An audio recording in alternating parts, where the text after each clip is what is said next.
Hi. Welcome, everybody. Hi. Welcome, Hi, Tzili. And we Amichai have, Lau. right, what a name. Amichai. It's a Lao, it's somebody who is a Shorashim with the roots, right? Ooh. Amichai You are Lau. one of the Laos? Amichai Lau-Lavie. Yes, we have two last names. Naftali's son. Okay, Naftali. Okay. Naftali is the brother of Rabbi Lau. Okay. And okay. Amichai is his son. So it's Lau-Lavie. And Amichai is a rabbi in New York City. Oh, really? You have a congregation?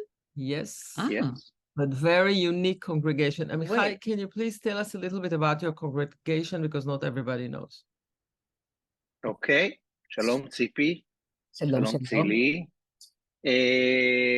I started a congregation that is called Shul, and in Hebrew, Ma'abadat, and it's a laboratory for experiments in human beings, how to make religion work for people who don't believe in God necessarily, who might be Israeli, who might be Jewish, who might not be Israeli, who might not be Jewish, who for some reason or the other find themselves living a life where there is Judaism in some way.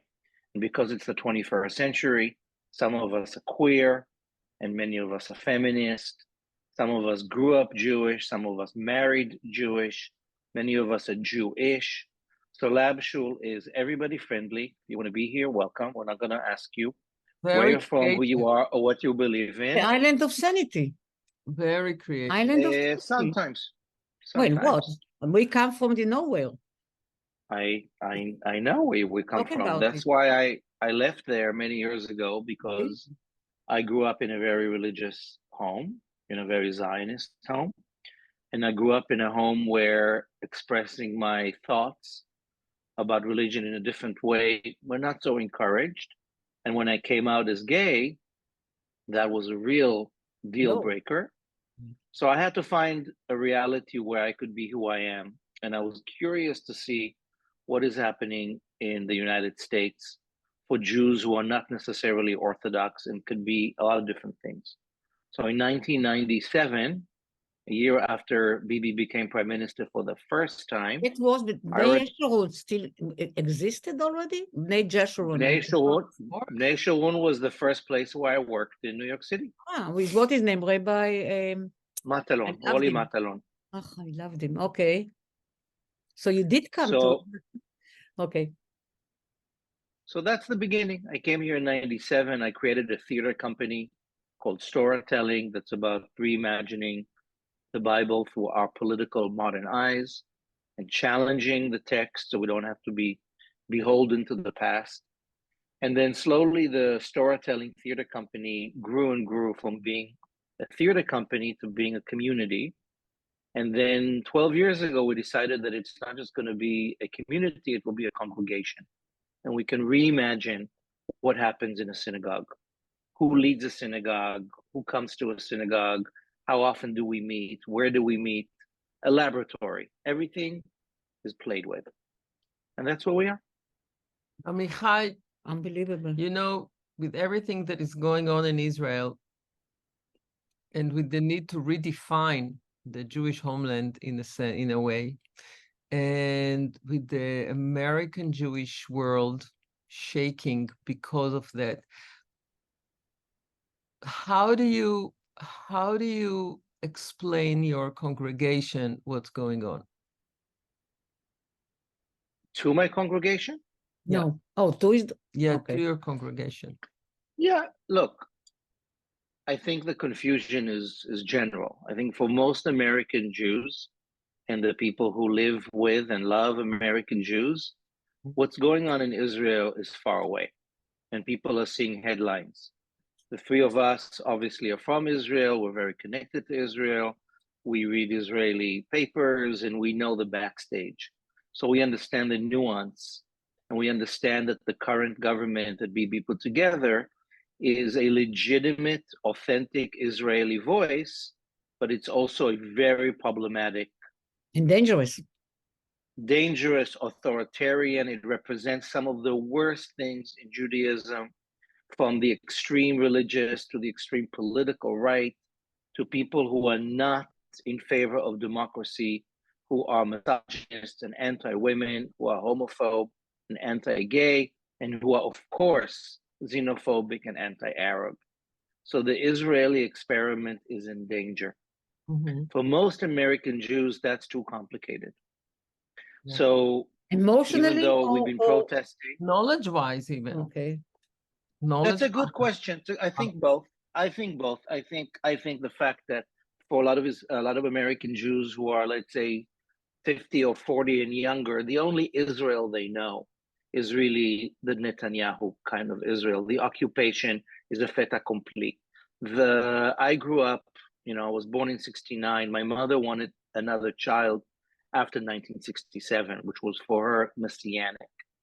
So I grew up in Israel in the 1970s, and in the 1980s. I was in New York for a few years. And the Israel that I grew up with changed. I now know that after the Yom Kippur War, which is now 50 years later, it's going to be one of the things I'll be talking about in my community on Yom Kippur. Israel changed in the 1970s, and Israel changed in the 1980s, and Israel changed in the 1990s. Most American Jews who are 50 years old and younger only know in Israel where the occupation, if you're far away, is the defining feature, and the growing right-wing authoritarian religious voice is what they see. Now, we know, and for sure the last 8 months have brought up the best in the type of Israel that we still believe in, that's fighting for democracy, that's fighting for human rights, that is fearless and brave in the face of this authoritarian and cruel government. So American Jews are seeing that, but it's confusing. So Tzipi, I think you're right. It is emotionally baffling, and it is technically just unclear. Mm-hmm. So the response is just distance. You tell me what's going on. This is not my fight. Very interesting, because we feel the same, but as far as I'm concerned, is even more going in. I feel a little bit different. I think that especially among the conservative and the Reform Jews, there is a lot of confusion because basically with the current government are not wanted in Israel. So it's the whole idea of having Israel as a Jewish home, safe Jewish home for the Jews wherever they are, becomes something very different that they're not used to. And I think this is something that nobody meant for this to be, because all of a sudden the Jews in the ultra-Orthodox in government in Israel defined the Jewish country, the Jewish state, as something else. It's very personal to them, and they own it. And what about the rest? Right. And there's a bigger crisis here. For many years, if you were a Jew in Buenos Aires or Brooklyn or Bnei Brak, there was a sense of a common story. And the common story had a lot to do with danger, with persecution. So the Shoah, the Holocaust, was always a very important thing that brought us together, even if the way we kept Shabbat or who we vote for was very different. Yeah. Then the next way to create a Jewish center around the world was Israel, especially after 1967. Mm-hmm. Israel became where American Jews send their kids to have a Jewish identity, not just an Israeli Zionist identity, a Jewish identity. Israel became the promise after 2,000 of years, the place where Hebrew lives, the place where Jews live freely. It became the central aspect of Jewish education in the diaspora. Hebrew schools began in the 1930s by focusing on Hebrew as a language. That failed. That is no longer what happens in these schools. So for many years, it was about Israel. But since the 1980s and the 90s, to make Israel the key curriculum of a modern, I'll say an American Jew, is not what's going to get that Jew to care enough about Judaism. It's going to be complicated politically. It's going to be asking of them loyalty to a country that they don't necessarily understand, and to values that they don't necessarily share.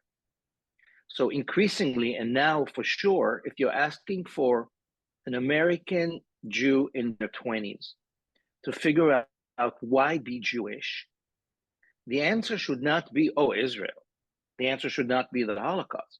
The answer should be, I think, because you are the heir of a 3,000-year-old tradition that has a toolbox with tools to make your life meaningful. How you get up in the morning, how you go to sleep at night, what happens when your mother dies, or when your son is born, what happens when you fall in love, or what happens when your heart breaks. We have tools. Some of these tools are religious. They come from the world of halakha, of Jewish law. Many of them are mythic and spiritual. Some of them involve believing in God. Some don't. But the majority of Jews all over the world don't have access to the Jewish toolbox. Mm-hmm. And that has to do with 100 years worth of shitty Jewish education and Israel focus. So what we're seeing now, if I don't focus on Israel, then what's my Jewish focus? That's a real question people are asking. Right. So the emotional confusion that Tzipi was talking about is because if it's not going to be Israel that's the main curriculum for why be Jewish, is it anti-Semitism? That's not enough. Is it history? Yes, but that's not enough. In the absence of spiritual, cultural, meaningful Judaism, why be Jewish? That's the question that's being asked. The thing is that basically what you're talking about has nothing to do with Israel. The Jewish spirit and the focus of the Jewish culture is everywhere. But the definition of Israel for the diaspora Jews and the part that it took in their lives for the last few decades got very unclear. And I think that even for Israelis, Israel is a little bit unclear now, because you have to redefine what does it mean to have a Jewish state, to be an Israeli, why to put it together, maybe. And to be Jewish. That's right. And to be, so so right now there are people in Israel who are telling, my cousin is the current chief rabbi of Israel. Right. Rav David Lau. We grew up together. We're the same age.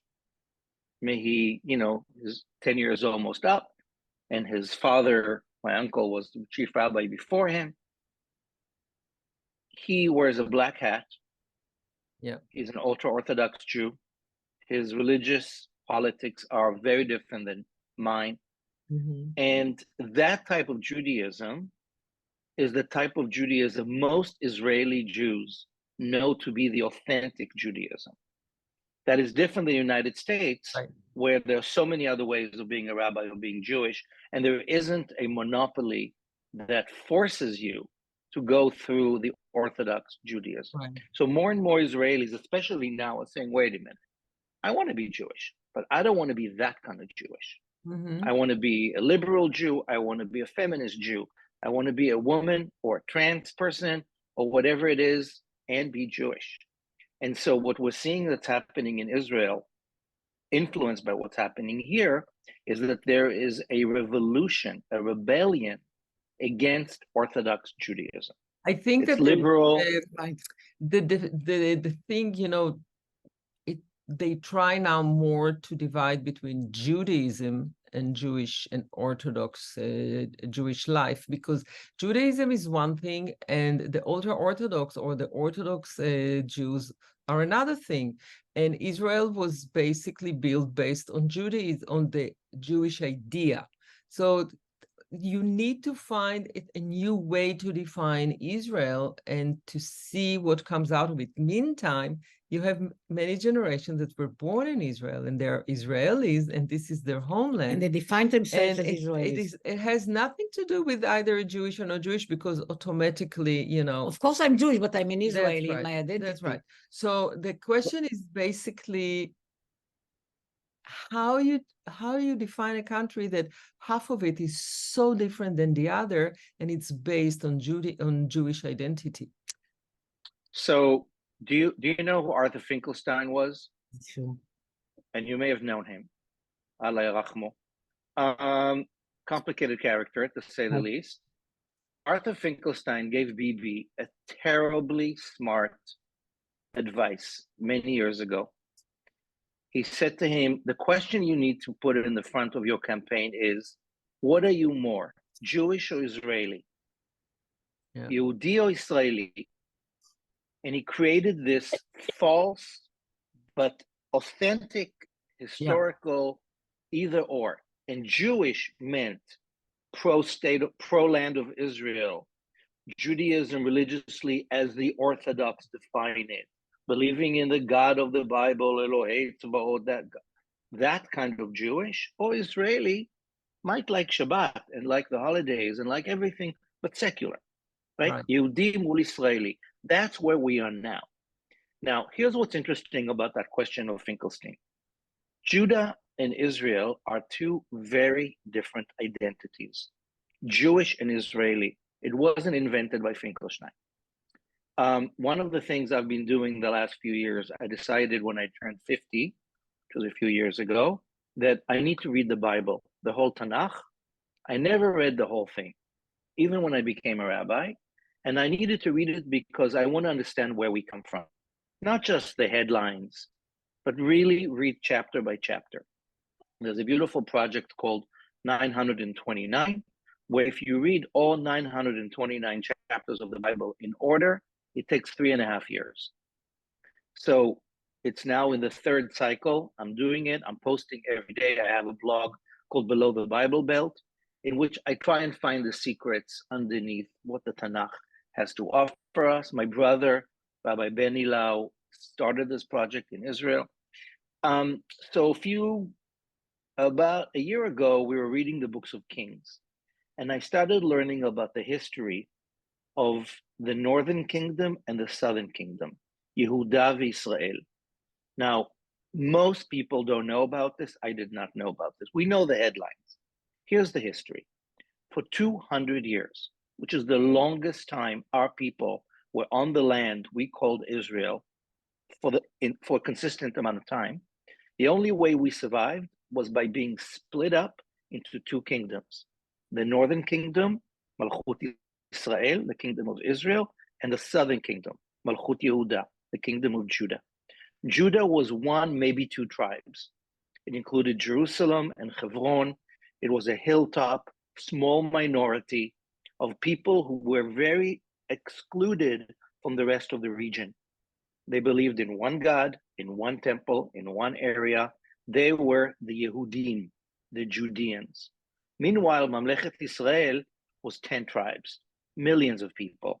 They had the port. They had access to the Phoenicians and the Edomites, or the rest of the world. They were rich. They were cosmopolitan. They had not one temple, they had at least 4 temples. It wasn't just Yahweh, it was Yahweh and the goddess, and the other ways of formulation. They were brothers or sisters, those two kingdoms, but they were very different. They had some fights. There were some times when they got along, but eventually the northern kingdom of Israel was demolished by the Assyrians, and 100 years later, the southern kingdom was demolished by the Babylonians. The northern kingdom was completely destroyed. The southern kingdom survived. The refugees made it to Babylon, right? Al Neharot Bavel, by the rivers of Babylon. And they not only survived, they were the ones to write the book. They wrote the Bible. So the history of our people that we have written down is from the point of view of the southern kingdom, of Judah, of the Judeans who gave us our name, Jewish, Yehudim. But actually, the theology, the mythology, the ideology of who we are as a people is much more complex than one tribe. I don't feel that I am a descendant of the Judeans, of Shevet Yehuda, the tribe of Judah. I belong to the north. I belong to the people of Asher and Dan. In terms of value, how different, or two things, how different they were in terms of, let's say, values, and because the Bible is full with values, whether it's bad or good, doesn't matter. What they shared in common, and what they were different, and what they shared in common. Great question. So they may have shared a language, right? Whatever, we're talking 3,000 years ago. So there was some Hebrew, there was some concepts. Ancestors were very different. For the north, Moses is very important. Jacob is very important. For the south, Abraham is very important. But more important is God. okay, whether you believe in God or not. For the Judeans, for the South, God became Yahweh. Yud-Heh Vav-Heh, one God, not exactly male, but not exactly not male, who lives in the temple in Jerusalem. And if you want to see God, you have to come to Jerusalem. One place, power, king, the house of David, and God lives there. In the north, God has many names. God is Elohim. It's male, it's female. It has a husband, a wife. God lives under the beautiful trees in this temple in Dan, or in that temple in Beit El. It is much more what we call pagan, but it's much more human, and it's much more accepting. So religiously, it wasn't the same religion. Culturally, we know that the people of the north were very cosmopolitan. They were with the rest of the region. The people of Judah, a little bit like Bnei Brak What today, about maybe. the Ten Commandments?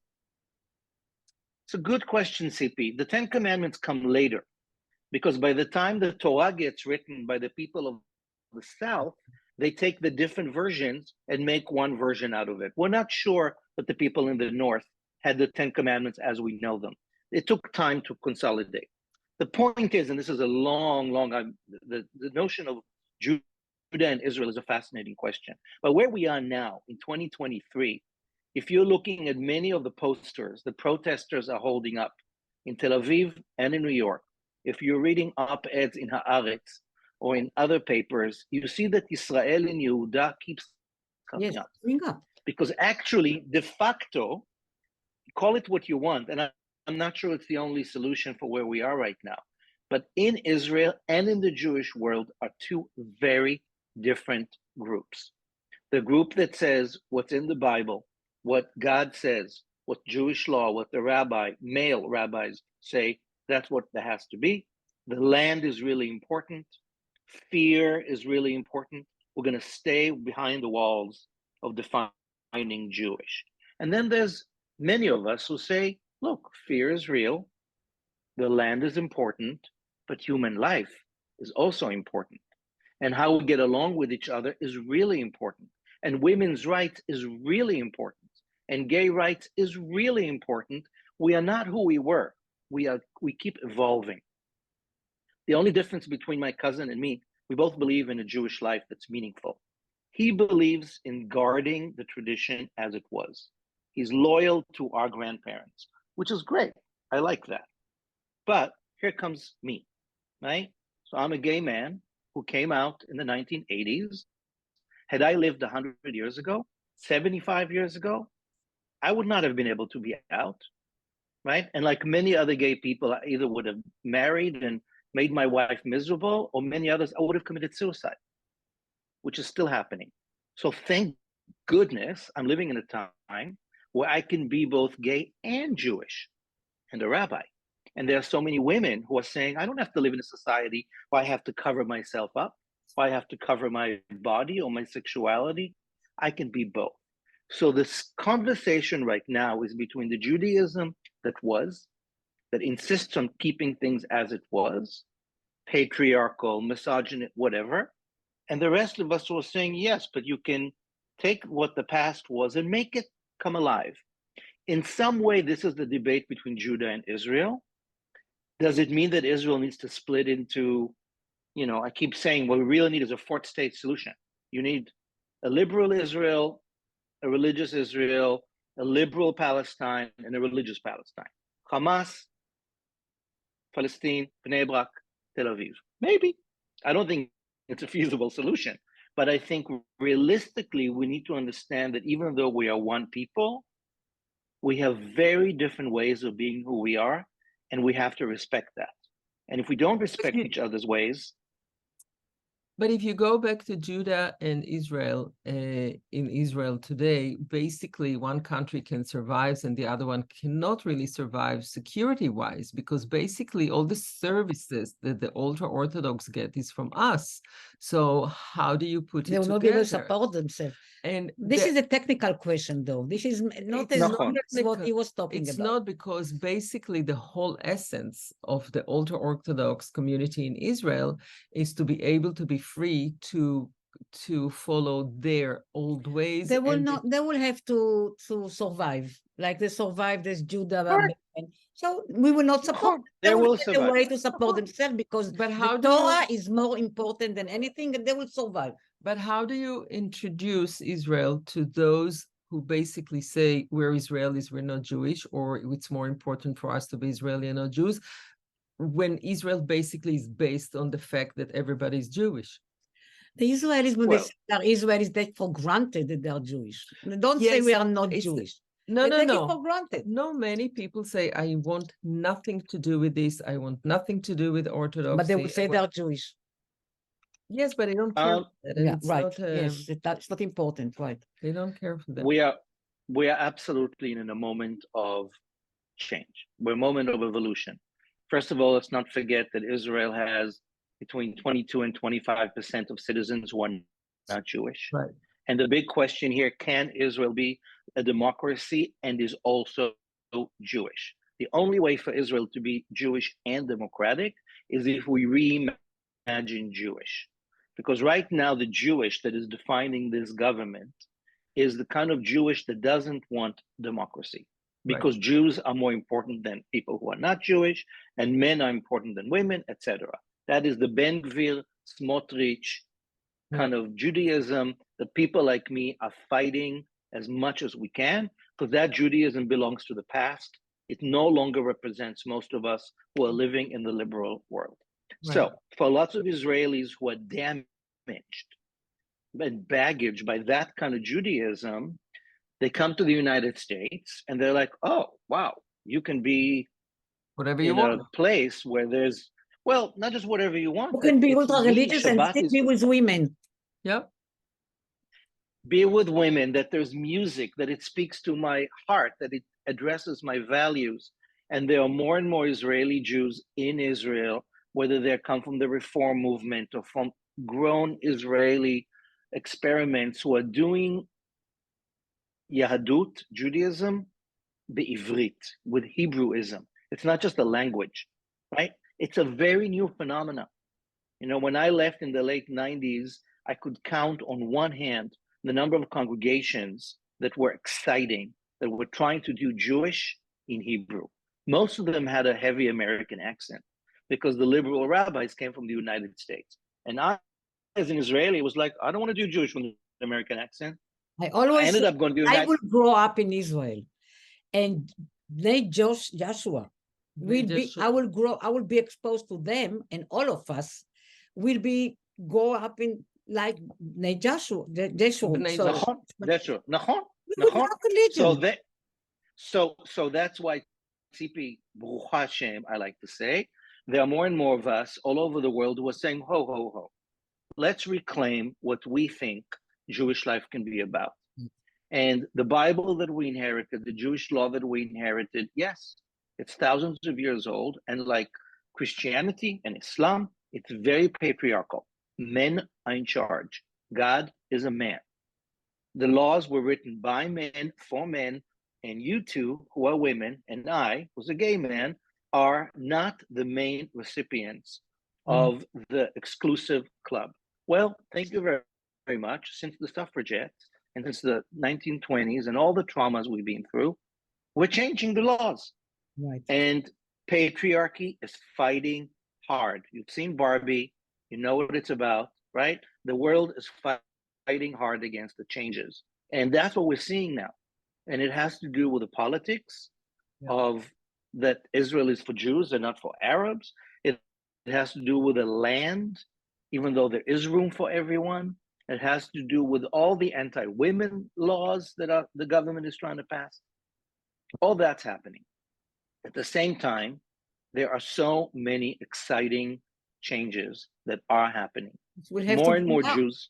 Most people don't know about. More, Nachon, we need to do a better job Yes. inviting people into. I have to ask you something. Amichai, what do you think? How do you think the current situation, I mean, the current relations, how much Israel is important to the Jews outside of Israel today, based on the fact that Israel was basically built to to build them a security from what's going on in the world. Heaven, escape. Let me tell you this. One of the projects we do in my community is coming of age. We reimagine the bar bat mitzvah. It's called B mitzvah. Whatever your gender is, we do it for people who are 13 years old or 80 years old. You take a year to ask yourself, what does it mean to grow up?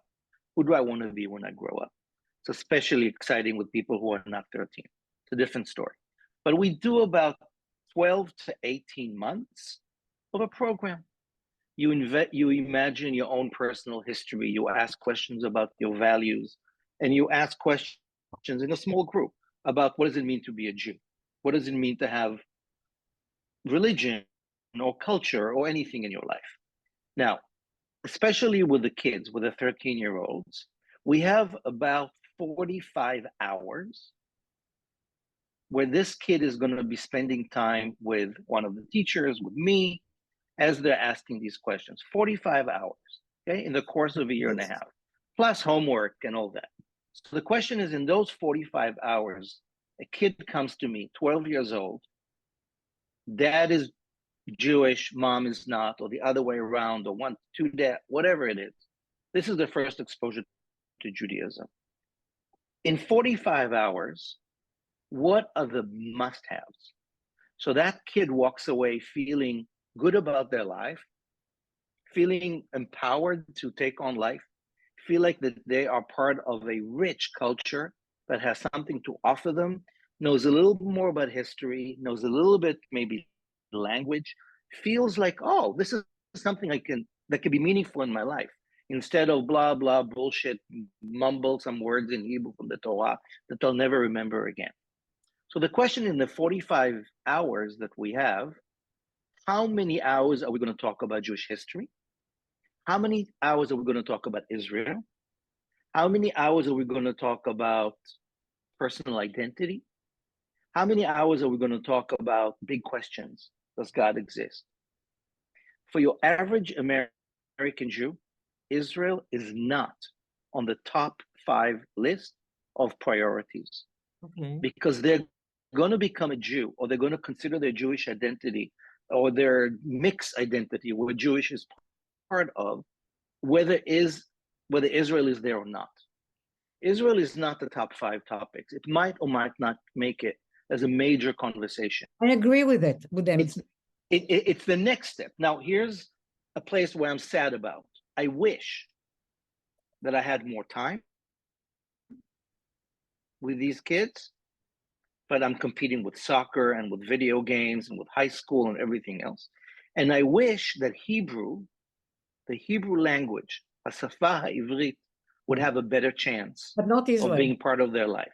But that doesn't Israel mean can be part of it. But that's hard that's going to be the next layer. Yeah. It's the next layer. It's not elementary school, that's high school. Right. For those who are involved. You know, it's just a matter of priorities right now. I have to tell you something. When I was 22 or so, I came to Ann Arbor, Michigan to do my master and PhD. So I volunteered at Hillel. I knew how to play the piano. I knew how to play the accordion. I knew how to dance folks.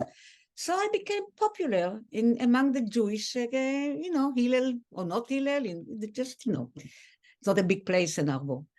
And I had more and more Jewish men come to me and say, I'm in love with the shikse, with the non-Jewish girl. Right. Now, until now, I told my son, please marry a Jewish or somebody who will convert, because she will continue the civilized, I don't know how to call it even, of Jewishness.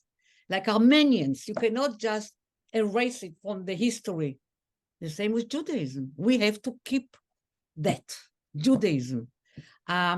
I said it when I was 22, and I persuaded boys, if you want to marry a shikse, you're in love, but try to make her to convert. And the same I'm telling now. You can see I'm not 22. But I think what that is part of liberalism is that the Israelis and the Jewish people here said, okay, it's not Jewish, what can you do? And it's painful. But look what Judaism contributed to the world. Forget religion. in so many ways. I don't know if it's, the values that whatever humanity you call humanity is Judaism. I'm not saying it's not, that Christianity is not, but Judaism, we have to keep it.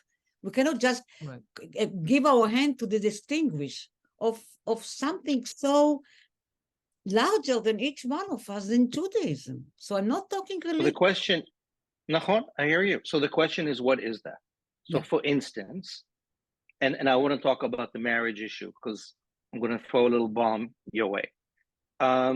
First of all, I think one of the birthrights, one of the best startups that the Jewish people gave to the world is Shabbat. Right. Shabbat is basically anti-24/7. It's anti-corporate capitalism, workism, where you're supposed to work nonstop.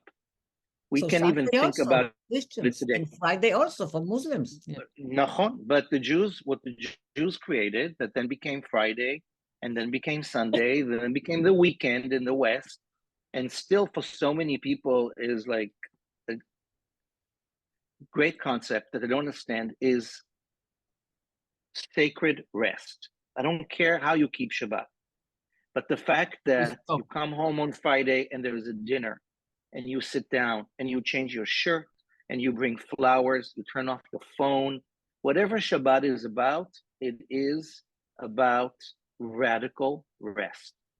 And we in this corporate culture need that more than ever. More and more people coming to me are like, oh my God, I'm 25. I think I'm Jewish. I don't know where to begin. I'm like, do a Shabbat dinner.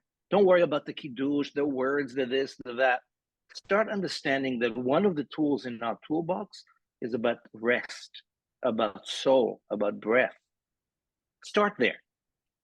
And then there's more. You know, there are tools in our toolbox, how to do Jewish life in a way that's meaningful if you do or don't believe in God.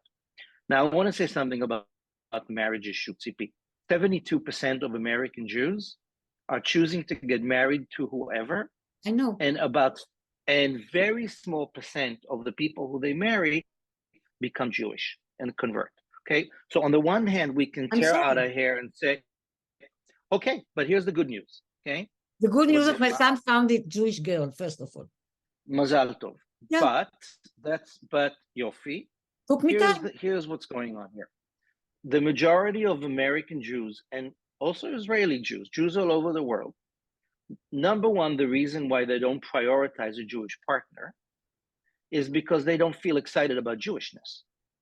The Jewishness they know is some musty old rabbi who was like, blah, blah, blah. It's not who they are.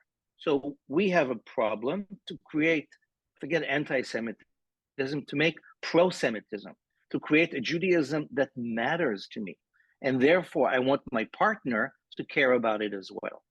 If so many modern Jews don't have an important priority or relationship with Jewish life, because that's what they grew up with in Hebrew school or some boring temple or the home where it wasn't really celebrated, but just blah, blah, autopilot, and then not going to prioritize. It's not only blah, so one blah. issue the problem we have is that they base the Jewishness based on fear.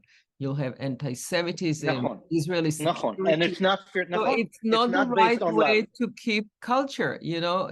And we speak about American. No, but I'm not. It's very much in Israel too. On the contrary, in Israel, it's and the numbers. It's based Israelis and Tzachi and Lucy is not a rare example. It's a growing number.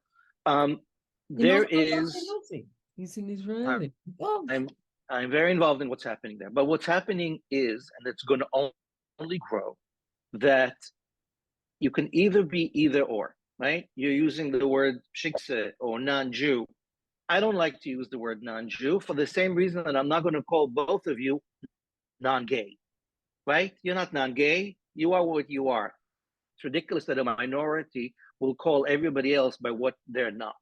So the majority of people living today, let's say in the United States, who come from Jewish origins and are not prioritizing marrying a Jewish partner, stand in front of a crossroads. They're marrying someone who comes from a different background, who will or will not embrace Jewish.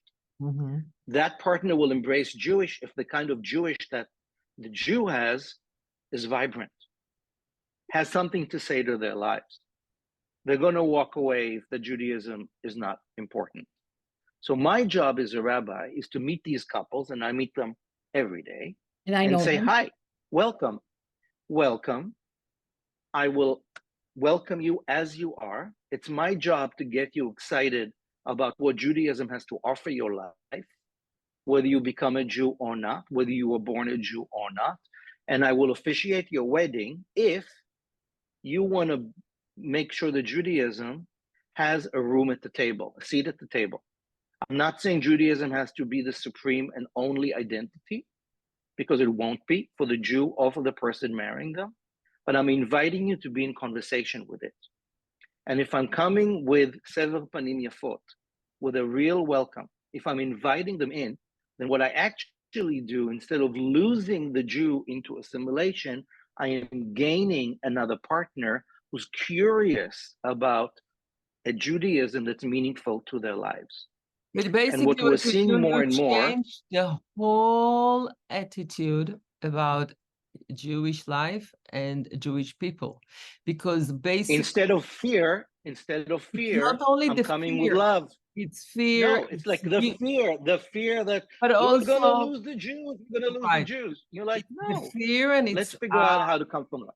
and it's what comes, what no, the word for kedai, what will come out of it, if it's worthy for us, if it's not worthy for us, all the wrong calculations that have nothing to do with Jewish life or Judaism or culture.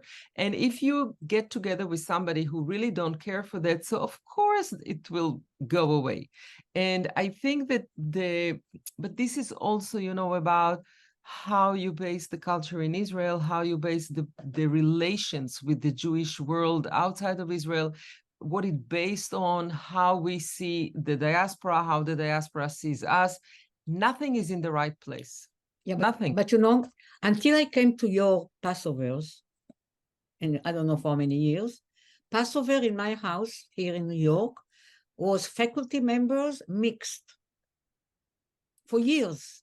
All the couples who were Jewish, or doesn't matter the man or the woman, and the other one is not, I had like at least 10 couples for years until I decided to come to Tzili and rest and sing and not cook and nothing. But that was my tradition. But how do you answer when I don't know if I'm using the right, when I say to my son and when I told the students back then, it's nothing to do with religion, it's about, and I called it civilization, but I don't mean, I'm looking for the word and I don't have it. Culture, tarbut.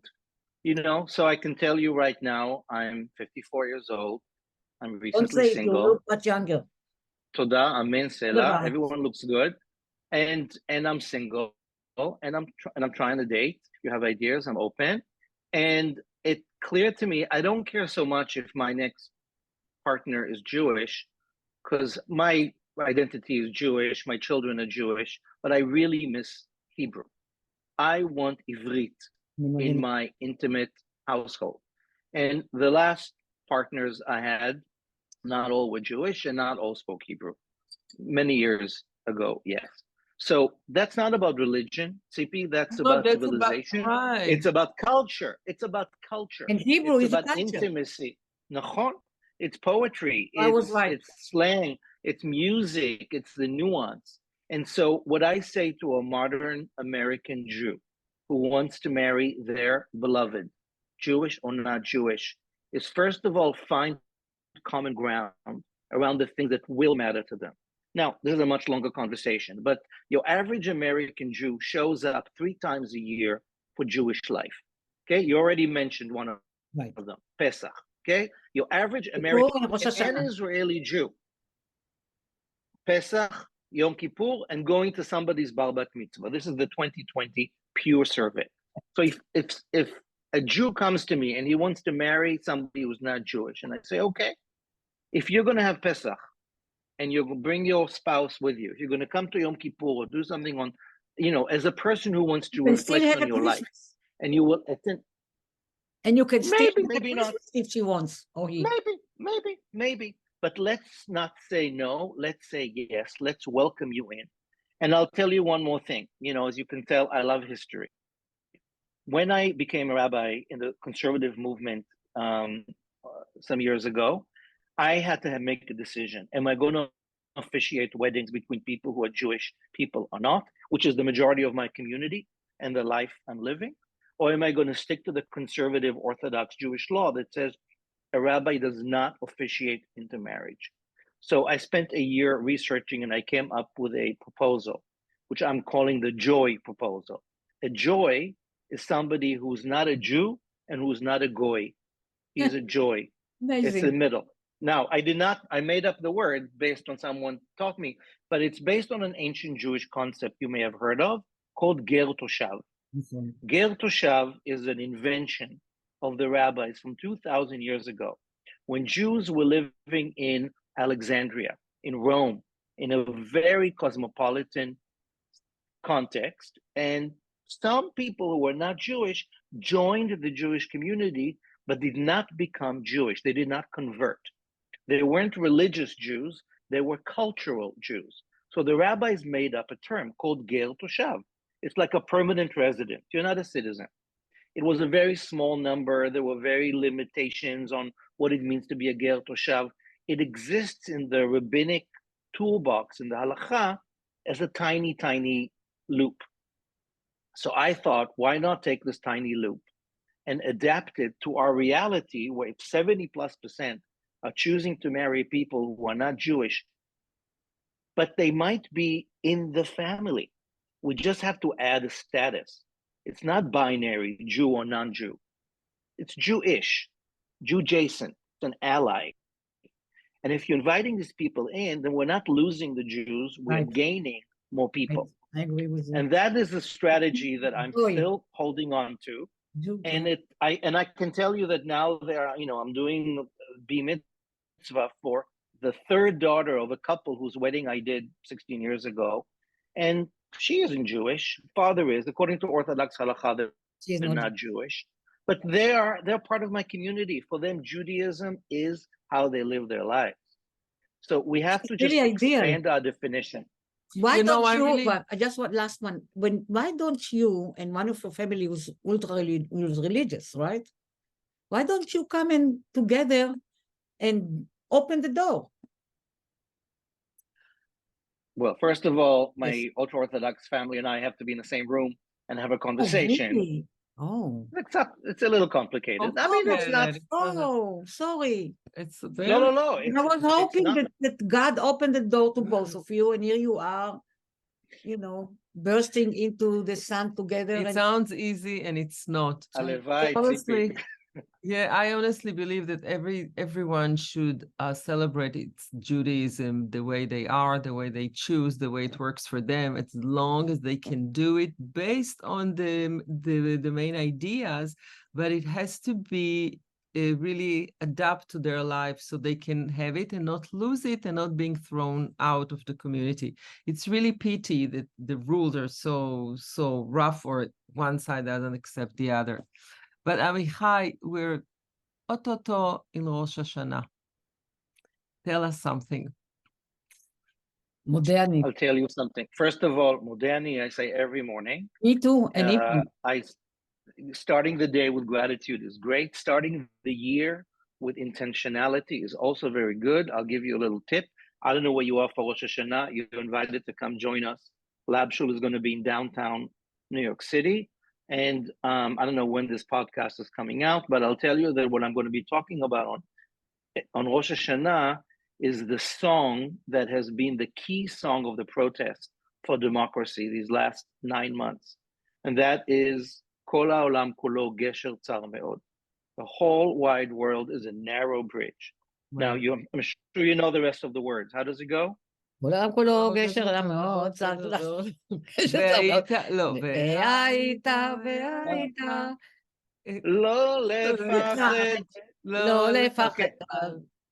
So the question is, why? My father-in-law every Friday used to sing it to us.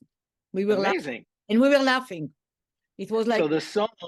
So the song is the saying, Lo lefachkal, don't be afraid. But the original words of Rabbi Nachman of Breslav, who wrote it, was Velo lehitpached klal. Leitpached is different. Leitpached, he's not saying don't be afraid. Sometimes you need to be afraid. Leitpached is don't get fear, take care of you, take control of you. Be brave. Figure out how do we face our fears? How do we face our fear? How do we look at uncertainty that is part of our lives right now? Israel, America, democracy, AI, the universe, climate crisis. Fear is real. How are we going to face and befriend our fears? So that's going to be the message for Erev Rosh Hashanah. We're going to sing Yeshel Tzar Meod in solidarity with the protest. And you are very invited to join us, whoever is listening, labshul.org. All the details are there. We'll be live in New York City and online. Also. You just replaced Rolly for me. Don't tell him that. No, Rolly is my teacher, mentor, and friend. Sorry, you not replace. You just became the second. Join him. To me. Join him. So, yeah. Tzipi, bechavod rav. Rolly is the man I owe so much to. Thank you. Shana tova. Shana tova. Wow. And see you everybody next week. We'll see you again. Bye.